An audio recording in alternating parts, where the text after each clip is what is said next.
Hello everyone, welcome back to our channel doubt expert. हमने अपनी previous class में class 10th NCERT का science का चैप्टर फर्स्ट स्टार्ट किया था, है ना। चैप्टर फर्स्ट क्या है? Chemical reaction and equation. दो पार्ट हम ऑलरेडी अपने चैनल पे इसके क्लास के अपलोड कर चुके हैं। जिन बच्चों ने अभी तक नहीं देखा है वो देख लें। लास्ट हमने क्लास में टॉपिक स्टार्ट किया था टाइप्स ऑफ रिएक्शन, बट वो कंप्लीट नहीं हुआ था, है ना। जो टाइप्स ऑफ रिएक्शन है, देखो लास्ट क्लास में हमने स्टार्ट किया था और हमने पढ़ा था कि टोटल जो रिएक्शन है वो 7 टाइप्स की हैं। आपके सिलेबस में कितने टाइप की रिएक्शंस हैं? 7 टाइप की हैं। तो कौन कौन सी हैं एक बार हम फिर से देख लेते हैं। Combination reaction, decomposition reaction, displacement reaction, double displacement reaction, oxidation reaction, reduction reaction and redox reaction. तो ये 7 आपके सिलेबस में हैं। हमने अपनी जो लास्ट क्लास थी उसमें कॉम्बिनेशन रिएक्शन और डिकम्पोजिशन रिएक्शन कवर कर लिया था विद एग्जांपल, क्योंकि मैंने आपको पहले भी बताया था जो सीबीएसई है वो कभी कभी तो डायरेक्टली नेम से रिएक्शन दे देता है कि describe displacement reaction with example. कभी कभी वो दे देता है question, describe how many types of chemical reaction exist and describe any two of them. मतलब आपसे पूछ लिया how many types of chemical reaction, then पूछ लिया कि कोई भी दो आप डिस्क्राइब कर दीजिए। तो एक्चुअली में फिर आपकी जो भी आपको अच्छे से आ रही है उनको आप दो को डिस्क्राइब कर सकते हैं विद एग्जांपल। तो ये टॉपिक काफी इंपॉर्टेंट है, मैं ऑलरेडी आपको बता चुकी हूँ। तो कॉम्बिनेशन और डिकम्पोजिशन के बाद हमारी नेक्स्ट रिएक्शन आती है डिस्प्लेसमेंट रिएक्शन। तो आज की क्लास में हम करेंगे डिस्प्लेसमेंट रिएक्शन स्टार्ट। तो देखो ये जितनी भी रिएक्शंस हैं आपने देखा होगा इनमें सभी में अपना नाम में ही उसका सब छुपा हुआ है। जो इनका नाम है ना उसी में छुपा हुआ है कि किस तरह की वो रिएक्शन है। जैसे कॉम्बिनेशन रिएक्शन था तो उसमें कंबाइन हो रहा था, डिकम्पोजिशन रिएक्शन था तो उसमें डिकम्पोज हो रहा था। अब आया है डिस्प्लेसमेंट रिएक्शन।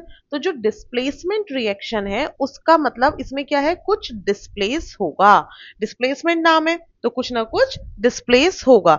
तो ये क्या होगी? द केमिकल रिएक्शन, जो केमिकल रिएक्शन होती है इन विच, जिसमें वन एलिमेंट, कोई एक element takes the place of, take the place of another element, जिसमें एक एलिमेंट दूसरे एलिमेंट की जगह ले लेगा बाय डिस्प्लेसिंग दैम, उन्हें डिस्प्लेस करके इन अ कंपाउंड, किसी भी कंपाउंड में। तो उसको हम क्या बोलेंगे?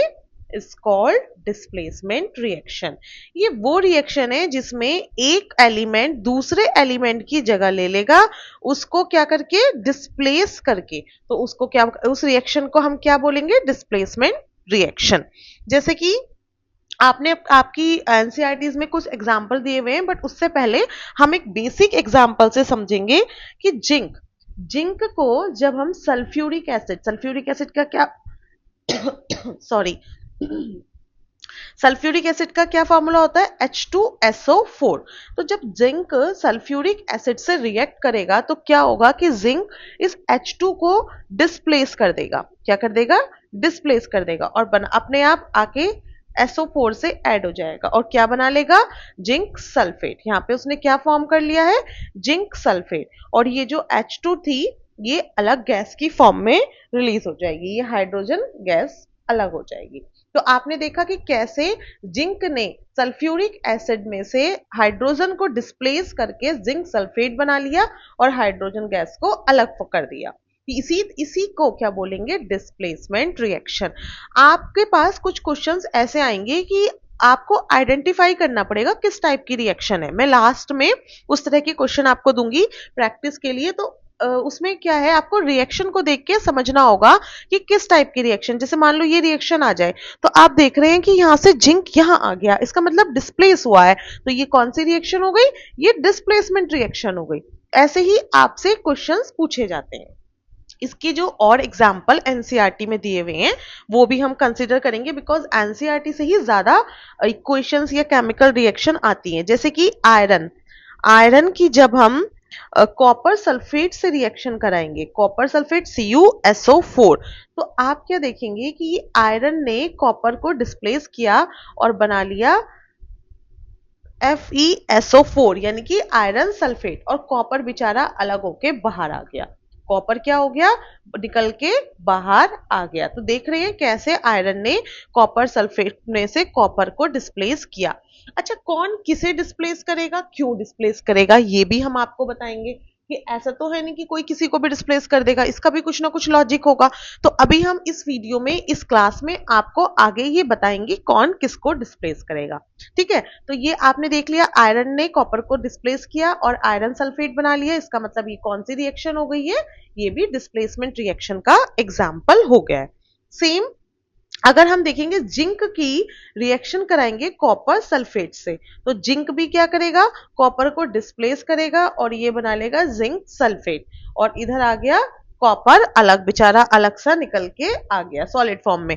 मैंने आपको लास्ट क्लास में भी बताया था, अनटिल और अनलेस आपसे स्टेट ना पूछी जाए तो आप मेंशन ना करें, या तो आपको बिल्कुल क्लियरली पता हो कि जिंक सॉलिड में है तो ब्रैकेट में सॉलिड लिख दिया, CuSO4 एक्वस है तो ब्रैकेट में एक्वस लिख दिया, फिर ये ZnSO4 भी एक्वस है तो इसमें भी एक्वस लिख दिया, और कॉपर सॉलिड है तो सॉलिड। अगर आपको स्टेट्स पता है ओनली देन आप मेंशन करिए। अगर आप श्योर नहीं है तो आप, और आपसे पूछा भी नहीं गया है ना, अगर या तो पूछा जा रहा है कि write down the chemical reaction for the following with their state, अगर स्टेट वर्ड मेंशन किया जा रहा है तो आप स्टेट लिखिए, और अगर नहीं किया जा रहा है तो आप अवॉइड करिए, बिकॉज अगर आपने गलत लिख दी तो वो जरूर मार्क्स काट लेगा। आपने नहीं लिखी डेट्स ओके, बट आप गलत लिख देते हैं तो फिर एग्जामिनर उसको मार्क कर देगा और आपके मार्क्स काट लेगा। तो अननेसेसरी एग्जाम्स में मिस्टेक करने से आप अवॉइड करिए। जितना आपसे पूछा जा रहा है आप उतना आंसर करिए, या फिर आप अपने आंसर के लिए श्योर हैं तभी एक्स्ट्रा आंसर करिए। क्लियर है? ठीक है। ऐसे ही अगर हम देखेंगे लेड की यानी कि लेड का फॉर्मूला होता है पीबी, कॉपर सल्फेट से आप रिएक्शन कराते हैं तो सेम लेड भी कॉपर को डिस्प्लेस करके लेड सल्फेट बना लेगा, और कॉपर हमारा सॉलिड फॉर्म में आउट हो जाएगा, अलग हो जाएगा। अगर हम लेड की सेम कॉपर क्लोराइड से रिएक्शन कराते हैं, ये कॉपर क्लोराइड है, तो भी ये क्या बना लेगा, लेड क्लोराइड, और कॉपर फिर से बेचारा अलग बाहर आ जाएगा। तो आई थिंक सबको डिस्प्लेसमेंट रिएक्शन समझ में आ गई होगी। जो बच्चे न्यू हैं वो जल्दी से हमारे चैनल को सब्सक्राइब करें, वीडियो को लाइक करें और फॉरवर्ड करें। आपके जो भी फ्रेंड्स 10th क्लास में बोर्ड एग्जाम्स दे रहे हैं तो उनके साथ भी शेयर करें। हमने ऑलरेडी फिजिक्स 10th क्लास का कंप्लीट कर लिया है, 10th क्लास का मैथ्स की क्लासेस ऑनगोइंग है, आप जाके हमारे यूट्यूब चैनल पे प्लेलिस्ट में चेक कर सकते हैं। अब आपको जरूरी नहीं है कि आप कहीं भी ट्यूशन करें या कुछ करें, हमारे चैनल से आप जुड़ जाइए, आपके एग्जाम्स की पूरी प्रिपरेशन हम विदाउट एनी कॉस्ट कराएंगे। ठीक है, बस आपको क्या करना है, लाइक करना है, सब्सक्राइब करना है। अगला आता है डबल डिस्प्लेसमेंट रिएक्शन, है ना। उसके बाद डिस्प्लेसमेंट रिएक्शन के बाद कौन सी रिएक्शन थी, डबल डिस्प्लेसमेंट। अब आप नेम में डिफरेंस समझिए, ये वाली थी सिर्फ डिस्प्लेसमेंट, तो इसमें एक एलिमेंट क्या कर रहा था, दूसरे एलिमेंट को डिस्प्लेस कर रहा था।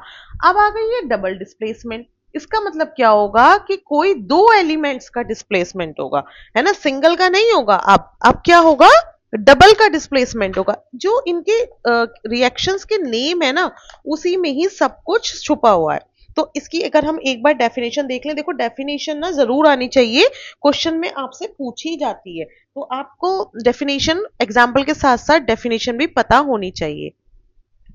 द रिएक्शंस इन विच, ये वो रिएक्शन होती हैं, टू कंपाउंड्स, देखो आ गया ना दो, two compounds react to form react to form two other compound, ये वाला टू नहीं है, ये वाला टू अदर कंपाउंड, इस जिसमें दो कंपाउंड्स मिलके दो नए कंपाउंड बनाते हैं, react to form two other compound by mutual exchange of atom, ये बहुत इंपॉर्टेंट है, by mutual exchange of atoms और group of atoms। जब दो कंपाउंड्स रिएक्ट करके दो अदर कंपाउंड बनाते हैं बाय म्यूचुअल एक्सचेंज, या तो वो म्यूचुअली अपने एटम्स को एक्सचेंज करते हैं या फिर ग्रुप ऑफ एटम को एक्सचेंज करते हैं, तो उसको क्या बोलते हैं, डबल डिस्प्लेसमेंट। दोनों म्यूचुअली, जैसे कि दोनों ने अपनी अंडरस्टैंडिंग से, है ना, म्यूचुअल अंडरस्टैंडिंग से अपने एटम्स को डिस्प्लेस कर लिया, एक ने नहीं किया, दोनों ने ही कर लिया, तो उनको बोलते हैं डबल डिस्प्लेसमेंट रिएक्शन। अभी मैं एक एग्जांपल दूंगी जिससे आपको बिल्कुल क्लियर हो जाएगा। आपकी एनसीईआरटी में ना एक एक्टिविटी भी दी हुई है ना, तो वो एक्टिविटी 1.10, तो उसमें भी उन्होंने डबल डिस्प्लेसमेंट को समझाया है कि क्या किया है। 3 ml, अगर हम एक्टिविटी भी देख लें एक बार, जो एक्टिविटी है 1.10, हाँ, नई और पुरानी एनसीईआरटी में फर्स्ट चैप्टर सेम ही है। जो चैप्टर का डिफरेंस आएगा वो आगे चल के आएगा, क्योंकि जो न्यू एनसीईआरटी है उसमें पीरियोडिक टेबल वाला, जो पीरियोडिक क्लासिफिकेशन वाला चैप्टर है ना केमिस्ट्री का, वो आपके सिलेबस से हट चुका है, तो उसकी नंबर चेंज होने की वजह से आपकी सीक्वेंसिंग न्यू एनसीईआरटी में चेंज हो गई है। तो बेटर होगा कि आप ना चैप्टर के नाम पे फोकस करें। इन्होंने क्या बोला है इस एक्टिविटी में, 3 ml आपको सोडियम सल्फेट लेना है। क्या लेना है, सोडियम सल्फेट 3 ml का लेना है। आपके स्कूल में लेबोरेटरीज में एक्सपेरिमेंट परफॉर्म कराए जाएंगे, आप वहां समझना। अभी जो मतलब प्रैक्टिकली वहां समझना, और थ्योरेटिकली मैं आपको यहां समझा रही हूँ। सोडियम सल्फेट ने लिया आपने 3 ml, एक टेस्ट ट्यूब में लिया। दूसरी टेस्ट ट्यूब में आपने लिया, एक टेस्ट ट्यूब में आपने लिया 3 ml ये, दूसरी टेस्ट ट्यूब में आपने क्या लिया, बैरियम क्लोराइड। क्या लिया, बैरियम क्लोराइड। ये भी आपने कितना लिया, 3 ml। फिर आपने क्या किया, इन दोनों को मिक्स कर दिया। क्या किया, मिक्स कर दिया। तो अब वो कह रहे हैं आप क्या ऑब्जर्व करेंगे ये बताइए। दोनों टेस्ट ट्यूब ली। जब भी आप केमिस्ट्री का कोई भी प्रैक्टिकल एक्टिविटी प्रैक्टिकल करते हैं तो बहुत ही केयरफुली करना है, बिकॉज ये जो कंपाउंड्स होते हैं ये बहुत हार्मफुल होते हैं ना, तो ध्यान से करना है और किसी भी टीचर के सुपरविजन में करना है। तो अब वो उसमें एक्टिविटी में बोला है कि क्या आप ऑब्जर्व करते हैं ये आपको बताना है। तो सोडियम सल्फेट को बेरियम सल्फेट में मिक्स किया गया। सोडियम सल्फेट का फॉर्मूला क्या होगा, NaSO4, और बेरियम सल्फेट का क्या होगा, नहीं, बेरियम क्लोराइड का क्या होगा, BaCl2। अब जब इन दोनों को मिक्स किया तो ये क्या होगा, सोडियम बैरियम को डिस्प्लेस करेगा और खुद यहां आ जाएगा, और बैरियम कहां आ जाएगा, सोडियम में। दोनों एक दूसरे को डिस्प्लेस कर लेंगे। क्या बन जाएगा, NaCl प्लस दूसरा क्या बनेगा, BaSO4, बैरियम सल्फेट और सोडियम क्लोराइड बन जाएगा। बैरियम सल्फेट बन गया और सोडियम क्लोराइड, यानी कि आपका नमक बन के भी तैयार हो गया। तो देख रहे हैं कैसे दोनों ने एक दूसरे को एक्सचेंज किया, और ये जो म्यूचुअल एक्सचेंज ऑफ एटम है, this is called double displacement. क्या कहा जाता है इसको, डबल डिस्प्लेसमेंट कहा जाता है, क्योंकि दोनों ने एक दूसरे को डिस्प्लेस किया। ऐसे ही दोनों ने अपने अपने पार्टनर्स को क्या कर दिया, डिस्प्लेस कर दिया। ऐसे ही जो कई बार किसी किसी बुक में, एक्चुअली सब में नहीं बट किसी किसी बुक में इसको पार्टनर एक्सचेंज रिएक्शन भी कहा गया है।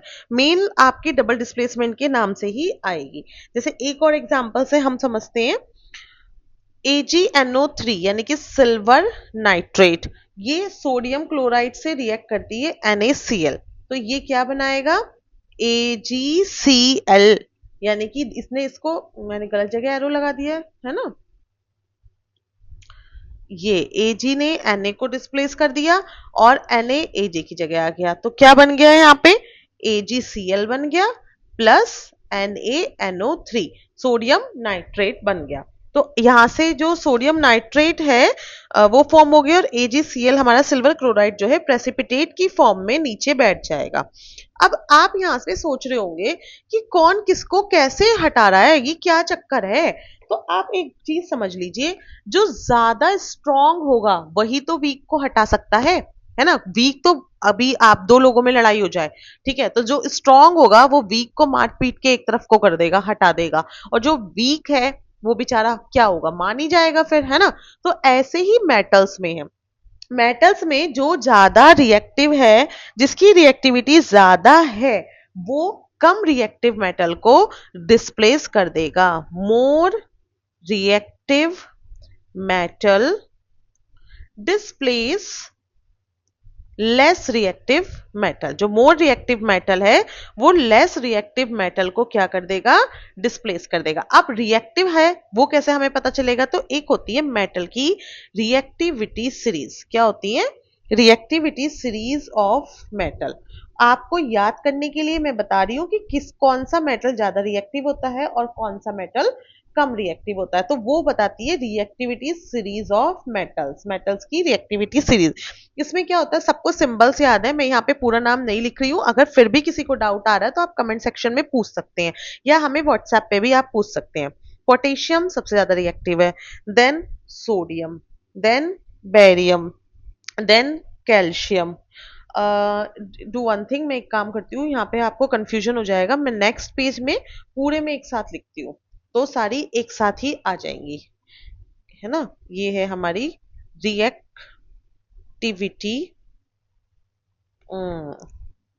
आप सोच रहे होंगे कि राइटिंग क्लियर नहीं हो रहा, लाइए सही से लिखती हूँ क्योंकि ये बहुत इंपॉर्टेंट है। अगर आपको रिएक्टिविटी सीरीज का पता होगा कि कौन सा मेटल कौन सी पार्ट में एग्जिस्ट करता है तो आप इजीली किसी भी इक्वेशन को, किसी भी केमिकल रिएक्शन को सॉर्ट कर सकते हैं। तो रिएक्टिविटी सीरीज ऑफ मेटल, सबसे ज्यादा रिएक्टिव है पोटेशियम, फिर उसके बाद है sodium, then barium, then calcium, फिर मैग्नीशियम, उसके बाद है एल्यूमिनियम, फिर जिंक, फिर आयरन, फिर कोबाल्ट, फिर उसके बाद निकल, देन कौन सा है, टिन, देन लेड, पीवी। उसके बाद आता है, इसके बाद ये सीरीज डिक्रीज हो रही है, फिर आता है हाइड्रोजन। क्या आता है, हाइड्रोजन। हाइड्रोजन सिंबल H है। इसके बाद आता है कॉपर, इसके बाद आता है मरकरी, फिर आता है सिल्वर, देन आता है गोल्ड और देन आता है प्लेटिनियम। देखो आप देख रहे हो कि इस सीरीज में ये गोल्ड है, मैं यहाँ पे लिख देती हूँ गोल्ड। जो गोल्ड है इसकी रिएक्टिविटी कितनी कम है, देख रहे हैं आप, रिएक्टिविटी कितनी कम है, तभी तो ये जब आप गोल्ड की जो ज्वेलरी होती है इजीली पहन लेते हैं क्योंकि वो रिएक्टिव ही नहीं है। तो जब वो रिएक्टिव नहीं है तो वो एटमॉस्फेयर में भी कुछ रिएक्ट नहीं करेगा, है ना। तो ये देखेंगे यहां से क्या है, रिएक्टिविटी डिक्रीज हो रही है। फिर ये आ जाता है हाइड्रोजन। हाइड्रोजन के बाद भी मैं गोल्ड को इस साइड लिख दूं, कोई डाउट प्रॉब्लम तो नहीं है। हाँ, तो फिर हाइड्रोजन आ जाता है। हाइड्रोजन के अगर देखेंगे आप, ये भी डिक्रीज हो रही है। तो ये वाले जो इधर के इस साइड वाले हैं ये सब हाइड्रोजन से ज्यादा रिएक्टिव हैं और ये जो है ये सब हाइड्रोजन से कम रिएक्टिव है ना। तो जो ज्यादा रिएक्टिव वाला होगा, जैसे कि पोटेशियम है, ये चाहे तो जिसे भी डिस्प्लेस कर दे क्योंकि ये तो बहुत रिएक्टिव है। ये तो कह दो मॉनिटर है क्लास का, इतना ज्यादा पावरफुल है कि जिसको भी चाहेगा उसकी शिफ्ट, उसकी सीट को, उसकी डेस्क को चेंज कर देगा कि नहीं भाई तुझे यहां नहीं बैठना, तुझे वहां बैठना है। तो ये बहुत ज्यादा हाईली रिएक्टिव मेटल है ना। बहुत ज्यादा, मतलब कि कई बार ये बर्न होना शुरू हो जाता है जब एटमॉस्फेयर के कांटेक्ट में आता है, तो ये वो पानी के कांटेक्ट में आता है। तो फिर ये जो आपका क्या है, पोटेशियम बहुत ज्यादा रिएक्टिव मेटल है। उसके बाद सोडियम, फिर बेरियम, फिर कैल्शियम। अब आप देखेंगे जो हमने कुछ रिएक्शंस करी थी, वापस आइए डिस्प्लेसमेंट रिएक्शन। आपने यहाँ पे देखा था जब आपने आयरन की कॉपर से की थी तो आयरन ने कॉपर को डिस्प्लेस कर दिया था। तो अब आप इस सीरीज में जाके देखिए कि जो आयरन है, आयरन जो है, आयरन कहाँ है, अरे भाई, आयरन कहाँ है, यहां पर है, और कॉपर कहाँ है, यहां पर है। तो आप देख रहे हैं आयरन की जो रिएक्टिविटी है वो ज्यादा है कॉपर से क्योंकि आयरन ऊपर है। ये सीरीज मेरे पास स्पेस नहीं था इसलिए मैंने इस साइड लिख दी, आप इसमें नीचे ही लिखेंगे, ठीक है, नीचे ही लिखेंगे। तो आप देख रहे हैं आयरन ज्यादा रिएक्टिव है इसीलिए उसने इजीली क्या कर दिया, यहां से कॉपर को डिस्प्लेस कर दिया। वैसे ही जिंक भी कॉपर में, कॉपर से ऊपर है और लेड भी। तो इसलिए इन सब ने क्या किया, कॉपर को, देखो जिंक भी यहाँ पे है और लेड भी यहाँ पे है, ये सब कॉपर से ऊपर है रिएक्टिविटी सीरीज में, इसलिए इन्होंने इजीली कॉपर को डिस्प्लेस कर दिया।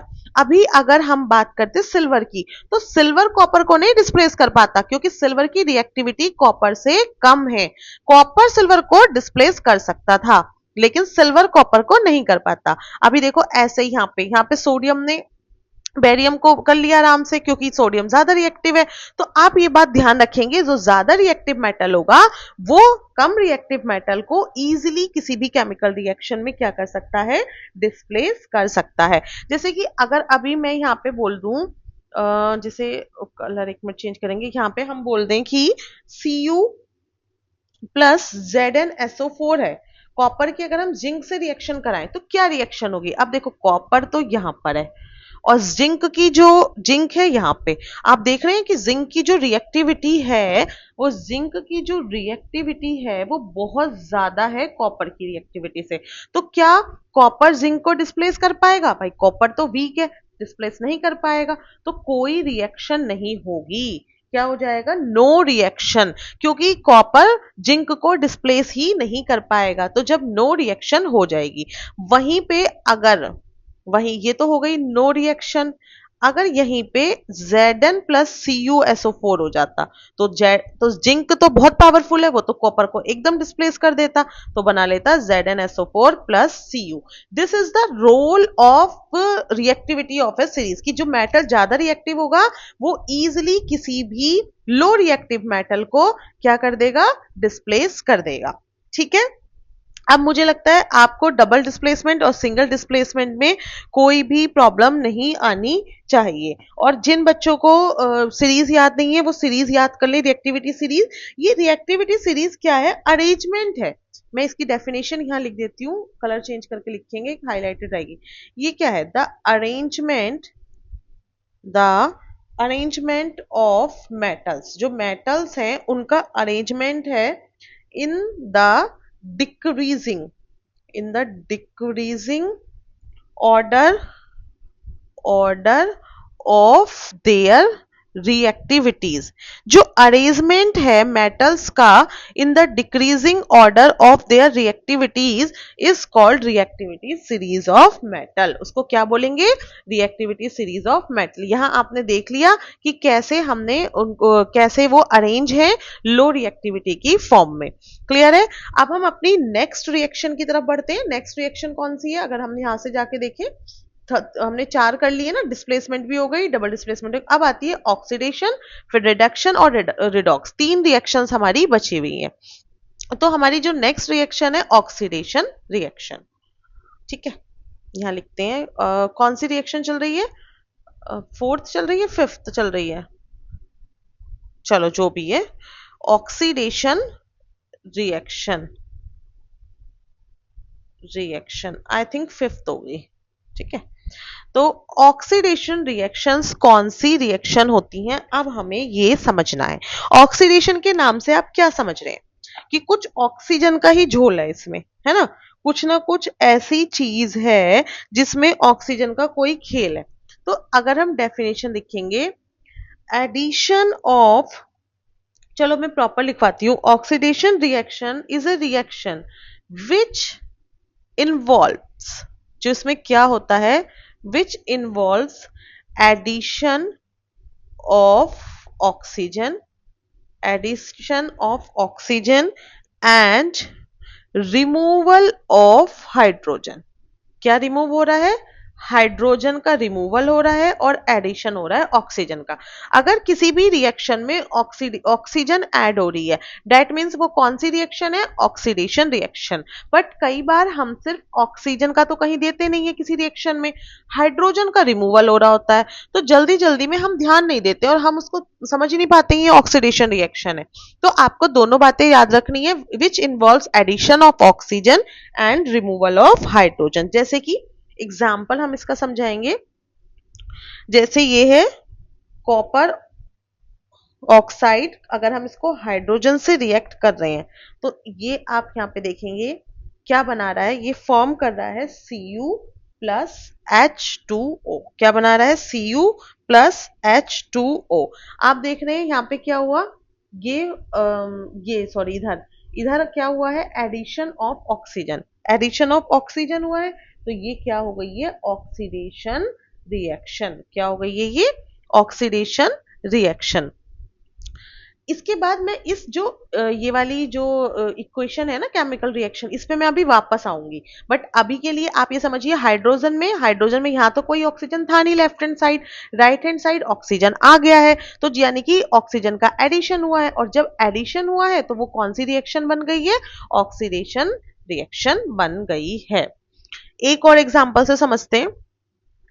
जैसे बहुत ही सिंपल एग्जांपल है, बिल्कुल basic, Cu plus O2, copper की अगर हम ऑक्सीजन में हीट करेंगे, ऑक्सीजन की प्रेजेंस में, तो ये क्या बनाएगा? CuO। अगर हम इसे बैलेंस करें तो ये हो गया है बैलेंस। तो आप देख रहे हैं कॉपर में क्या हुआ है? ऑक्सीजन का एडिशन हो गया है ना, कॉपर से वो कॉपर ऑक्साइड बन गया, फिर से ऑक्सीजन का एडिशन हुआ, तो कौन सी रिएक्शन बन गई है? ये ऑक्सीडेशन रिएक्शन। कौन सी रिएक्शन हो गई है? Oxidation reaction.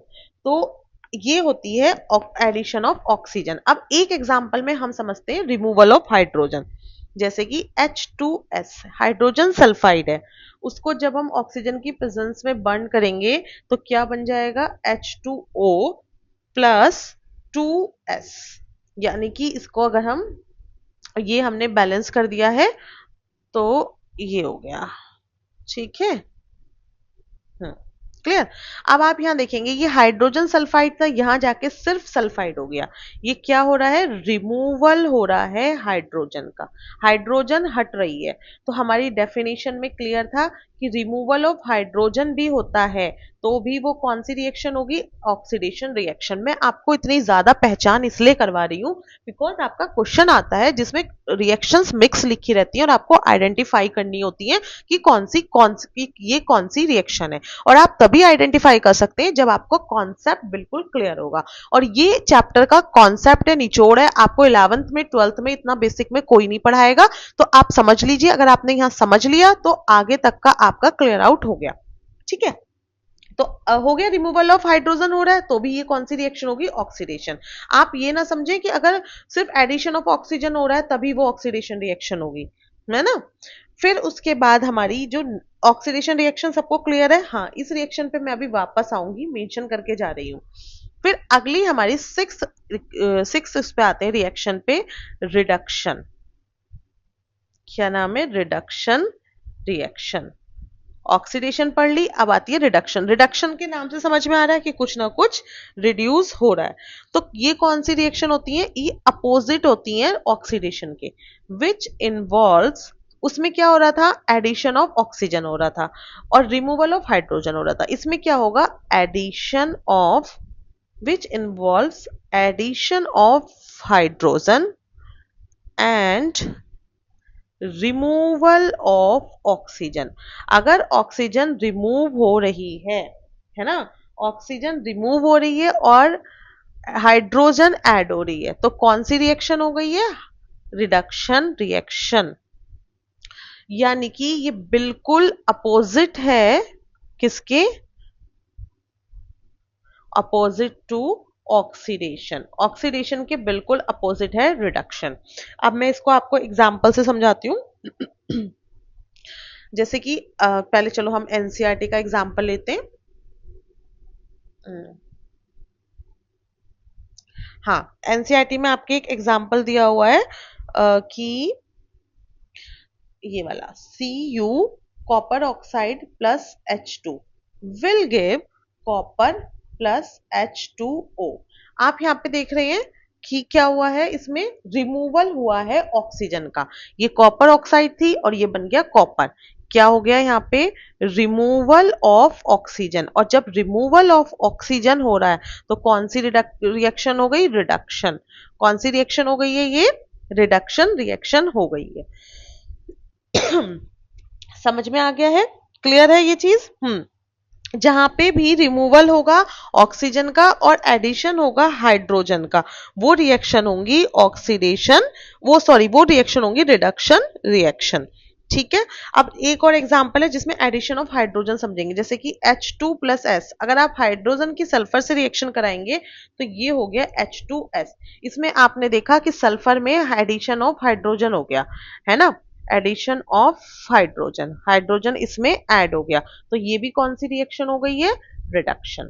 कौन सी रिएक्शन है? रिडक्शन। ठीक है।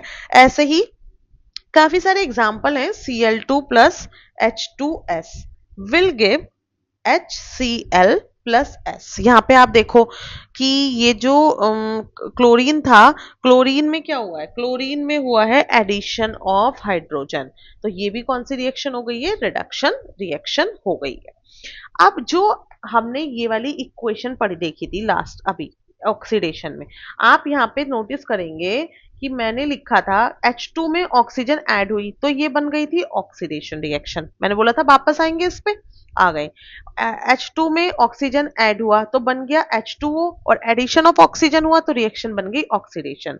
अब लेकिन आप यहाँ देखेंगे कि कॉपर ऑक्साइड कन्वर्ट हो गया है कॉपर में। क्या हो गया है, कन्वर्ट हो गया है कॉपर में, यानी कि रिमूवल हुआ है, रिमूवल ऑफ ऑक्सीजन। तो जब रिमूवल ऑफ ऑक्सीजन हो रहा है तो कौन सी रिएक्शन हो गई है, रिडक्शन रिएक्शन। ये वो रिएक्शन है जिसमें ऑक्सीडेशन भी हो रहा है और रिडक्शन भी हो रहा है। अब हमारी जो नेक्स्ट रिएक्शन आती है, रिएक्शन नंबर सेवंथ, सेवंथ ना, हाँ, रिएक्शन नंबर सेवंथ, वो है रिडॉक्स रिएक्शन। क्या है, रिडॉक्स रिएक्शन। तो रिडॉक्स रिएक्शंस जो हैं वो रिएक्शन होती हैं जिसमें ऑक्सीडेशन और रिडक्शन दोनों एक ही रिएक्शन में होता है। उनको क्या बोलते हैं, redox reaction. The reaction in which both oxidation and reduction occur are called redox reaction. मैं लिख देती हूं, in which both oxidation and reduction occurs, जिसमें ऑक्सीडेशन भी होता है और रिडक्शन भी होता है सेम इक्वेशन में, उसको बोलते हैं रिडॉक्स रिएक्शन। और इसका एग्जाम्पल हम दे चुके हैं। देखो इस वाली रिएक्शन में ऑक्सीडेशन भी हो रहा है, रिडक्शन भी हो रहा है, तो मैं दोबारा यहाँ पे लिख के फिर समझाऊंगी। देखो हमारी पहली इक्वेशन जो थी कितनी काम की थी, और यही आपकी एनसीईआरटी में है। Cu copper oxide plus hydrogen will give copper plus water. तो यहां आप देखेंगे कॉपर, पहले इधर देखते हैं, हाइड्रोजन में ऑक्सीजन ऐड हुआ, हाइड्रोजन में क्या हुआ, ऑक्सीजन ऐड हुआ, तो ये कौन सी रिएक्शन बन गई है, oxidation reaction, because addition of oxygen हुआ। और यहाँ पे कॉपर ऑक्साइड से कॉपर बन गया, यानी कि रिमूवल ऑफ ऑक्सीजन हुआ, ऑक्सीजन हट गया ना लेफ्ट साइड में, तो ये कौन सी हो गई, रिडक्शन हो गया ये। अब ये जो रिएक्शन है इसमें दोनों चीजें हो रही हैं, तो ये किसका एग्जाम्पल है, ये है रिडॉक्स रिएक्शन का। अब आप ध्यान रखें, अगर आइडेंटिफाई करने के लिए आ जाती तो आप ये देख लें, देख के एकदम से ऑक्सीडेशन रिएक्शन ना बोल दें, अरे इसमें तो हाइड्रोजन में ऑक्सीजन जुड़ रहा है तो ये तो ऑक्सीडेशन रिएक्शन का एग्जाम्पल हो गया, नहीं, वो गलत हो जाएगा।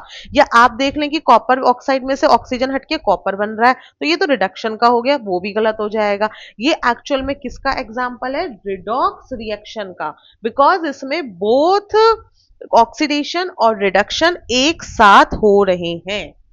कुछ और एग्जांपल देखते हैं एनसीईआरटी में जो आपके रिडॉक्स के दिए हुए हैं, जैसे कि ZnO plus C will give, थोड़ा Zn प्लस CO। आप देखेंगे ये जिंक ऑक्साइड से बन गया जिंक, यानी कि हो गया रिमूवल, रिमूवल हो गया, रिमूवल ऑफ ऑक्सीजन है तो कौन सी हो गई, रिडॉक्स, सॉरी रिडक्शन, हाँ जी, रिमूवल ऑफ ऑक्सीजन है तो कौन सी हो गई है, रिडक्शन रिएक्शन। फिर आप इसको देखेंगे, कलर चेंज करती हूँ, इसमें क्या हो रहा है, कार्बन अकेला था, यहां जाके कार्बन मोनोऑक्साइड बन गया, यानी कि एडिशन हो गया है, एडिशन ऑफ ऑक्सीजन हो गया, तो क्या बन गई है, ऑक्सीडेशन, ऑक्सीडेशन बन गई। अब इस रिएक्शन में ऑक्सीडेशन और रिडक्शन दोनों हो रहे हैं, तो कौन सी रिएक्शन हो गई है, ये रिडॉक्स रिएक्शन। कौन सी हो गई है, रिडॉक्स रिएक्शन।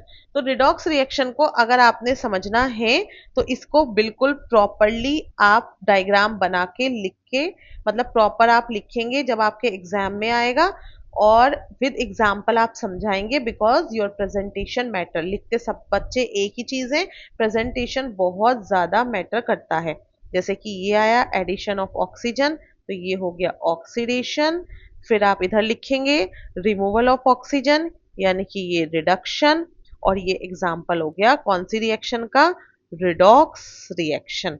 क्लियर है। अगर किसी को कोई भी डाउट आ रहा है तो आप कमेंट सेक्शन में लिख के पूछ सकते हैं, और अगर आपको क्लास अच्छी लग रही है तो प्लीज क्लास को लाइक करिए और अपने फ्रेंड्स के साथ शेयर करिए, बिकॉज आपका जो लाइक है वही हमारे लिए मोटिवेशन होता है। ठीक है, क्लियर है सबको? इसके बाद एक इंपॉर्टेंट टॉपिक आता है, वो भी बहुत ज्यादा इंपॉर्टेंट है और बहुत बच्चे कंफ्यूज भी रहते हैं। Oxidising and reducing agent. क्या है? Oxidising and reducing agent.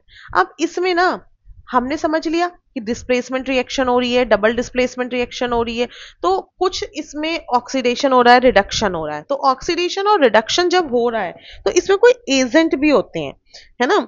Agent का मतलब ये नहीं कि कोई आपको घर वगैरह दिलाने वाले एजेंट है, इसी के ही कुछ ऐसे एलिमेंट्स और एटम होते हैं जो ऑक्सीडाइजिंग और रिड्यूसिंग एजेंट की तरह वर्क करते हैं, हमें वही समझना है।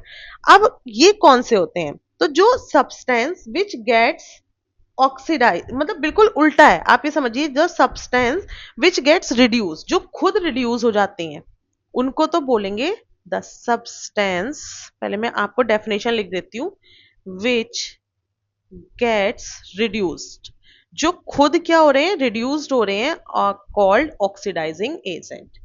वो खुद तो हो रहे हैं रिड्यूस, लेकिन उनको क्या कहेंगे? ऑक्सीडाइजिंग एजेंट कहेंगे। और रिड्यूसिंग एजेंट इनके अपोजिट होंगे। द सब्सटेंस क्या होगा? Which gets oxidise, which gets oxidised are called reducing agent. जो खुद ऑक्सीडाइज होंगे उनको हम बोलेंगे रिड्यूसिंग एजेंट। नाम बिल्कुल उल्टा है।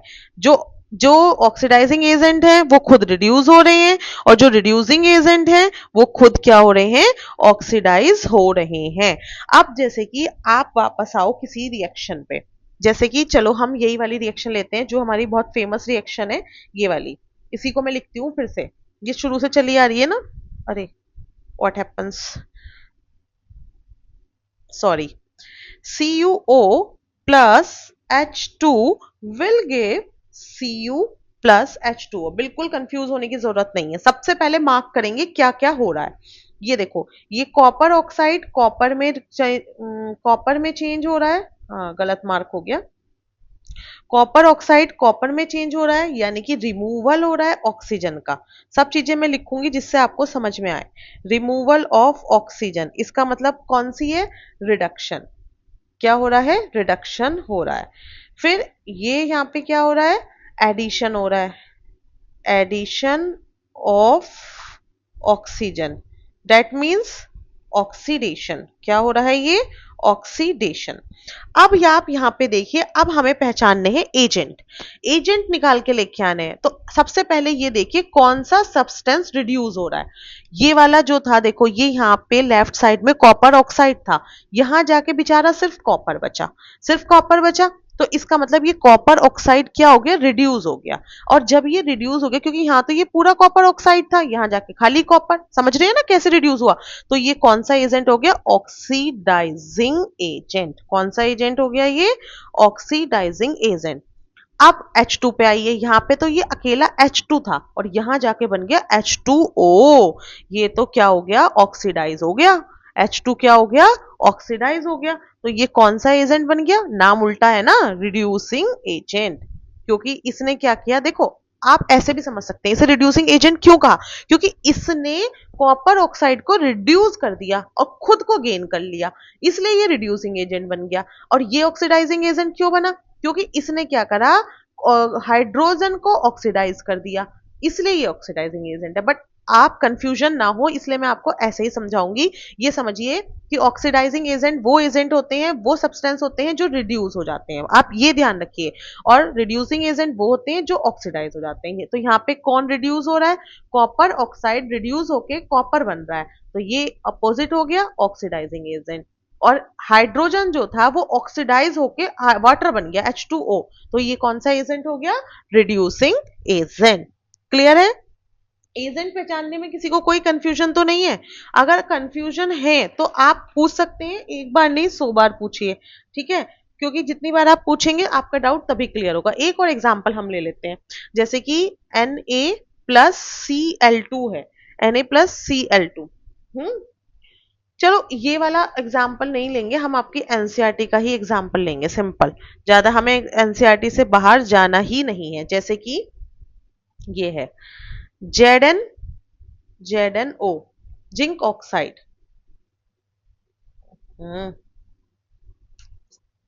रेस्ट कर लीजिए इतने आप, कोई बात नहीं, ठीक है। हाँ, back to class. ZnO, zinc oxide, zinc oxide plus carbon will give zinc plus carbon monoxide. तो आप यहाँ पे देख रहे हैं कि ये हुआ है एडिशन ऑफ ऑक्सीजन यानी कि ऑक्सीडेशन, ये हुआ है रिमूवल ऑफ ऑक्सीजन यानी कि रिडक्शन। ठीक है, रिएक्शन हो गई हमारी रिडॉक्स रिएक्शन।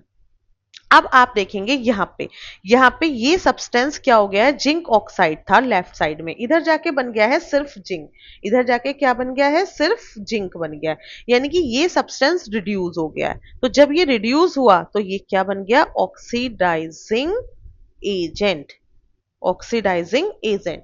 और ये जो कार्बन था, ये यहाँ पे अकेला कार्बन था, राइट हैंड साइड जाके कार्बन मोनोऑक्साइड बन गया, यानी कि ये ऑक्सीडाइज हुआ है। तो जब ये ऑक्सीडाइज हुआ है तो ये कौन सा एजेंट है, रिड्यूसिंग एजेंट। कौन सा एजेंट है ये, रिड्यूसिंग एजेंट। अगर आपसे पूछा जाए इसमें कौन से एजेंट है, किसी भी आपसे क्वेश्चन ऐसे ही आएगा, किसी भी केमिकल रिएक्शन को दे दिया जाएगा और आपसे पूछा जाएगा कि इसमें कौन से रिड्यूसिंग एजेंट है और कौन से ऑक्सीडाइजिंग एजेंट है, राइट डाउन, कि write down the reducing and सबसे पहले पूछा जाएगा write down the type of equation, then it's oxidising and reducing agent. ठीक है, सब कुछ पूछा जाएगा। अभी आगे मैं एग्जांपल्स दूंगी तो क्वेश्चंस दूंगी आपको करने के लिए, तब आप समझेंगे। ठीक है, यहाँ पे आप देख रहे हैं हमारी 7 जो इक्वेशंस हैं, जो टाइप्स ऑफ रिएक्शंस हैं वो कंप्लीट हो गई हैं, और आपको एक्स्ट्रा भी हमने जो आपके सिलेबस में है वो सब समझा दिया है। अब हमारा एक लास्ट टॉपिक एनसीईआरटी का बहुत इंपॉर्टेंट बचता है, वो पूछ रहा है have you observe the effects of oxidation reaction in everyday life. Have you observed the effects of oxidation reaction in everyday life. क्या आपने अपनी डेली लाइफ में ऑक्सीडेशन रिएक्शन के कुछ इफेक्ट्स देखे हैं, ऑब्जर्व किए हैं? तो यस, बहुत बड़ा सा यस किए हैं। सबसे बड़ा इफेक्ट ऑक्सीडेशन का पता है क्या होता है, कोरोजन। क्या होता है, कोरोजन। आपने देखा होगा ना, जो आयरन पे एक जंग सा लग जाता है ना, पीला पीला सा, थोड़ा ब्राउनिश ब्राउनिश सा जो लेयर जम जाती है, आयरन लोहा जब भी मॉइस्चर या एयर की प्रेजेंस में आता है तो एक लेयर सी जम जाती है ब्राउनिश कलर की, तो उसको बोलते हैं कोरोजन या फिर जंग। तो वो जो कोरोजन होता है वो किसका एग्जाम्पल होता है, ऑक्सीडेशन रिएक्शन का। ऑक्सीडेशन रिएक्शन की वजह से ही आयरन के ऊपर जंग लग जाता है। जब एक metal, when a metal is attacked by a substance around it, जैसे कि कोई मॉइस्चर हो, एयर हो, एसिड हो या वाटर हो, तो जो प्रोसेस होता है कोरोड होने का उसको बोलते हैं कोरोजन।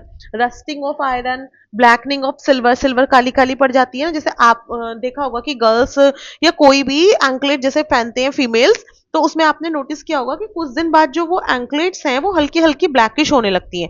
डेट इज बिकॉज क्योंकि वो जो सिल्वर है वो एटमॉस्फेयर में आके रिएक्ट करने लगता है, तो इसलिए ग्रेइश होनी वो शुरू हो जाती हैं। तो कोरोजन बहुत बड़ा एग्जाम्पल है ऑक्सीडेशन का। इसके बाद एक और चीज जो आप अपनी डेली लाइफ में देखते हैं, that is rancidity. Rancidity, rancidity क्या होती है, जो ऑक्सीडेशन होता है ना, oxidation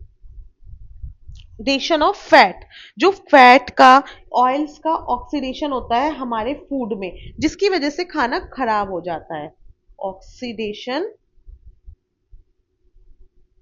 oxidation of fats and oils, जो फैट्स और ऑयल्स का ऑक्सीडेशन होता है इन फूड आइटम, खाने में, जो खाने में होता है, जिसकी वजह से वो खाना क्या हो जाता है, एज ए रिजल्ट उसका फूड का जो है टेस्ट चेंज हो जाता है, टेस्ट ऑफ फूड चेंज।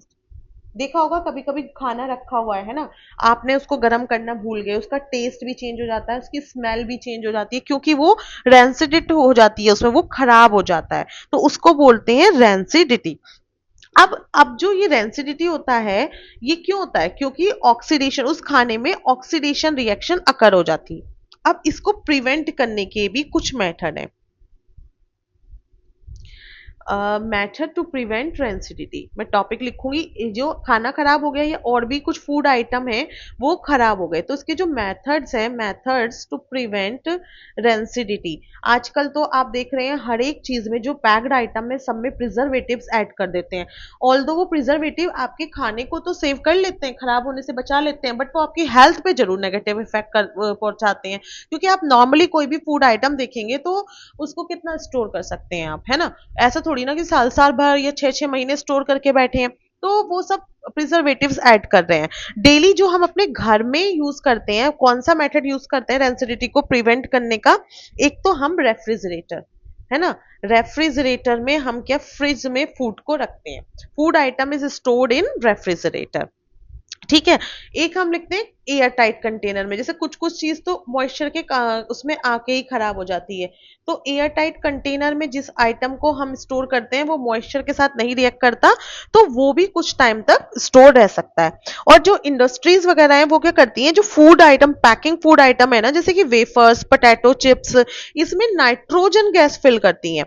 कौन सी गैस फिल करती है? Nitrogen gas. Instead of filling of nitrogen gas in wafers, chips, etc. Instead of air, air की जगह वो नाइट्रोजन गैस फिल करती हैं, क्योंकि ये इनर्ट गैस की तरह बिहेव करती है, तो उसमें कोई भी रिएक्शन नहीं होता है। और दूसरा, जो घर पे हम यूज करते हैं कि कोई भी कुक्ड फूड आइटम है तो उसे हम अवॉइड करेंगे डायरेक्टली सनलाइट में रखने से, क्योंकि सनलाइट की प्रेजेंस में उसमें रिएक्शन होनी शुरू हो जाएगी, जिसकी वजह से फूड हमारा क्या होगा, खराब हो जाएगा। क्लियर? अब देखो, मैं आपका चैप्टर यहाँ पे कंप्लीट हो गया बिल्कुल, लेकिन एक और इंपॉर्टेंट बात मैं आपको बताऊं, एक बार एग्जाम में क्वेश्चन आया था, why is respiration considered an exothermic process? तो सबसे पहले मैं एक टॉपिक आपको अलग से बताऊंगी, एक्सोथर्मिक एंड एंडोथर्मिक, है ना, एक्सोथर्मिक एंड एंडोथर्मिक। देखो, जो एक्सोथर्मिक होते हैं वो रिएक्शंस होती हैं जिसमें एनर्जी रिलीज होती है, रिलीज ऑफ एनर्जी, जिसमें एनर्जी बाहर को रिलीज होती है, निकलती है। और एंडोथर्मिक में जिसमें एनर्जी की जरूरत होती है, ये क्या करता है, एब्जॉर्व करता है, एब्जॉर्प्शन ऑफ एनर्जी। तो इन्होंने क्वेश्चन दिया था आपको एग्जाम में, क्वेश्चन था वाई रेस्पिरेशन, रेस्पिरेशन का मतलब क्या है, सांस लेना, है ना, respiration considered as exothermic process. उसको एक्सोथर्मिक प्रोसेस क्यों कहा जाता है? क्योंकि जब रेस्पिरेशन लेते हैं हम, जब सांस लेते हैं तो उसमें क्या होता है, हमारा सांस लिया हमने, इसमें क्या होगा, आपका जो फूड का डाइजेशन भी होगा, तो जब फूड का डाइजेशन होता है तो वो ग्लूकोज ऑक्सीजन के साथ कंबाइन करके एनर्जी फॉर्म करता है, तो वो एनर्जी जब हम रेस्पायर करते हैं तो एनर्जी रिलीज होती है, बाहर निकलती है, इसलिए वो क्या होगा, एक्सोथर्मिक प्रोसेस होगा। क्लियर है? ठीक है। फिर आपको देखो, कुछ एक मैं लास्ट ईयर का क्वेश्चन दे रही हूं, आपको खुद करके बताना है, इक्वेशन को बैलेंस करना है, बैलेंस द इक्वेशन। कुछ क्वेश्चंस हैं, ये एक्चुअली इंपॉर्टेंट है इसलिए आपको बता रहे हैं, जैसे कि Fe plus H2O, Fe plus H2O will give Fe3O4 plus H2। आप इसे बैलेंस करेंगे और क्वेश्चन को सॉल्व करने के बाद आप हमारे चैनल पे इसका एक पिक लेंगे और हमारे व्हाट्सएप चैनल पे सेंड करेंगे। क्लियर है? सभी को ये काम करना है, तभी पता चलेगा आपने सही सॉल्व की है या फिर नहीं की है। ठीक है, ये सारे क्वेश्चंस आपको सॉल्व करके बताने हैं। एक और है PbNO, इसको हम हीट करेंगे। अच्छा, ये तो सेम ही रिएक्शन है, ये आपको लिख के, यही दो रिएक्शंस आई थी आपके क्वेश्चन में, दोनों को बैलेंस करके आपको पिक सेंड करना है। फिर आया था एक क्वेश्चन आया था identify the type of reaction. इसमें बहुत सारी रिएक्शंस दी हुई हैं, उसमें आपको बताना है कि कौन सी रिएक्शन है ना। टाइप ऑफ रिएक्शन आपको बताना है। तो अब मैंने आपको सारी रिएक्शंस पहचान करने का तरीका बता दिया है। अब आपको कोई भी डाउट नहीं होना चाहिए। एक क्वेश्चन आया था, which of the following is oxidising agent. तो ऑक्सीडाइजिंग एजेंट भी आप पहचान सकते हैं, इसमें भी मुझे नहीं लगता कोई डाउट होना चाहिए, है ना। चलो मैं एक इक्वेशन लिख देती हूँ, आप इसमें मुझे पहचान करके बताएंगे कि ऑक्सीडाइजिंग एजेंट कौन सा है। कमेंट सेक्शन में लिख के बताएंगे। Right, oxidising agent. तब तक जो भी बच्चे न्यू हैं वो जल्दी से लाइक करें, चैनल को सब्सक्राइब करें और अपने फ्रेंड्स के साथ जरूर जरूर शेयर करें, बिकॉज आपकी जो एक शेयरिंग है, हो सकता है वो भी आपके फ्रेंड भी किसी टॉपिक में अटक रहे हो और उनको यहाँ से कुछ ना कुछ हेल्प मिल जाए। तो आपको इसमें कमेंट सेक्शन में लिख के बताना है कि इसमें ऑक्सीडाइजिंग एजेंट कौन सा है। क्लियर है, आप जल्दी से लिख के बताएंगे। इसी के साथ आपका chapter number first chemical equation and reaction complete होता है। अब नेक्स्ट क्लास में हम चैप्टर सेकंड के साथ आपको फिर से मिलेंगे। तब तक आप पढ़ाई करते रहिए, डाउट्स लाते रहिए और डाउट एक्सपर्ट पर पूछते रहिए। Thank you for giving your precious time and listening carefully.